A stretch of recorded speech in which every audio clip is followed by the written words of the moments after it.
Hello everyone, আসসালামু আলাইকুম। Welcome back to my litchi challenge blog.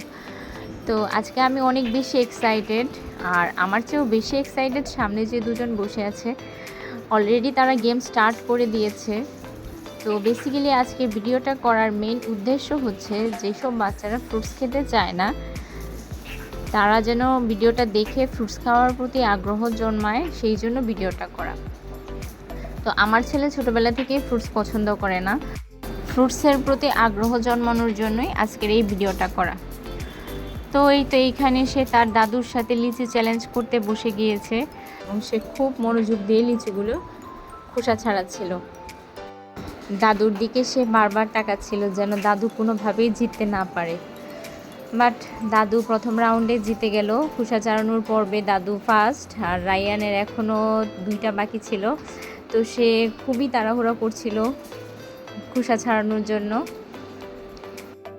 দাদু তার জন্য ওয়েট করছিল তার খোসা ছাড়ানো শেষ হওয়া পর্যন্ত।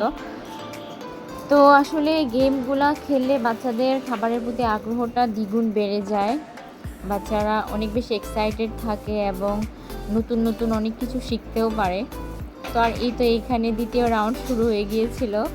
তো তাদের লিচু খাওয়ার পর্ব চলছে এখন। মানে কে আগে খেয়ে শেষ করবে, কে জিতবে, সেই একটা পর্ব চলছিল। এখানে দাদুর প্রায় শেষ, রাইয়ানেরও প্রায় শেষ। তো রাইয়ান যেভাবে খাচ্ছে তাকে দেখে মনে হচ্ছে না, সে আজকে জিতেই যাবে। তো দেখা যাক ফাইনালি কে জিতে। আর এদিকে আমি বারবার বলছিলাম যে রাইয়ান আস্তে আস্তে, গলায় আটকে যাবে না, কে শুনে কার কথা, তাকে জিততেই হবে।